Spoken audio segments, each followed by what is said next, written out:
My name is Amy Briggs. I'm from Lafargeville, New York. Been married for 22 years. We have two beautiful children. Michael is a great kid. He loves sports. He plays lacrosse. He's bright, top of his class. Daniel was an old soul. He had a soft side of him that was second to none for a kid his age. He wanted to help people. Our neighbor down the road had cancer, and Daniel was by his side every day. Daniel went over and sat and talked to him and held his hand. And after he died, Daniel went over and helped his wife. It wasn't like he was doing it out of obligation either. He did it because he truly wanted to do it. That's who he was. Daniel had really been bullied most of his school career. When he hit high school, it exploded. He didn't fit in with a lot of the crowds. He wasn't into sports. He was into hunting and trapping, which not a lot of kids his age are into. So he had a hard time finding kids who had common interests with him. So that made him a target a lot of the time. It started out with words. He was called just horrible names. It progressed to having trash thrown at him. He was punched in the stomach. He was made to lick a bus window.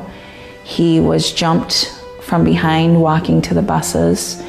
He was ridiculed for the music he listened to. You name it. They looked for any little thing just to make his life miserable. When he was jumped walking to the bus, the boy told him the night before that he was going to do it. He said to him in a text, "Why? I know you don't like me. That's why I don't come near you. I don't have any interactions with you. I respect that. Why can't you respect me? What have I done to you?" His response was, "Because you're a pussy and you need your ass kicked." It makes no sense to me even today. One of the kids that Daniel had a lot of issues with had texted him. I saw the text myself. And it said, "Why don't you take one of your precious guns and do the world a favor, go kill yourself?" He texted that same kid and he said, "You won't have to worry about me anymore. I'm going to go home and kill myself." And the kid came back with, "Put up or shut up." That day, he told people in lunch, he had told people in his classroom, told a number of people on the bus that he was going to kill himself. Those were his words, "I'm going home and I'm going to kill myself." And the bus driver said, "I'll see you tomorrow, Dan." He told the bus driver, "You won't see me tomorrow." The one person he knew that would do something was the last person he texted and the last person he called, his hunting friend Matt. He knew Matt would try to call us, and he said to Matt, "Please don't call my mom. My mom will take me to the hospital." He was trying to keep Daniel on the phone, get his sister's attention. He was writing her notes and having her call their father, who's a friend of my husband's. And we missed the call. We missed the call. We came out of Michael's basketball game, and my husband Rob said, "I missed a call from Cal. I'll call him when I get home." Next thing happened, literally within a minute of saying that, so our other friend Wally calls. Now, guys don't talk to each other all the time. And Rob runs to the van and he said, "Daniel's talking suicide." I called my next door neighbor and I begged her to go over and check on him.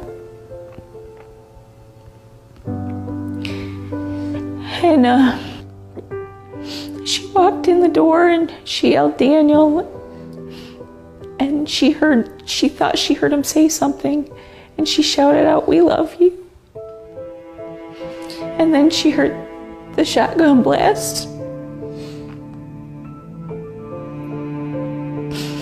And I ran to his room, and the sight that I saw was horrific. It was horrific. And I remember hearing myself screaming, but I couldn't feel it.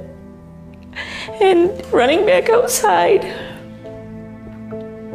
And I could hear Michael screaming, "I want my brother back." And every EMT that showed up, I begged him, please just find a pulse. I'll take him any way that I can have him. No, there was none. I've played a million scenarios over in my head what I would do if I was there 30 minutes earlier. Knowing what I know now, I would just wrap him in my arms and just beg him and tell him how much he means to so many people. Because so many people have talked to us since he died. They've sent us letters. I received letters from kids his age. I just wish he knew how much he meant to so many people. He did matter. He does matter. His book bag with his books still right on the bench where he left it that day. We will never recover from this. Never. When somebody tells you that they are going to kill themselves or they're going to do harm, do something. Tell somebody, give them their 15 minutes. Validate them. Because everybody needs to be validated. When you know there's somebody being bullied, don't be a bystander. You are just as guilty as the bullies when you stand by and do nothing. You see it, you do something about it. You don't want to intervene, then you talk to an adult. And you talk to an adult until somebody does something.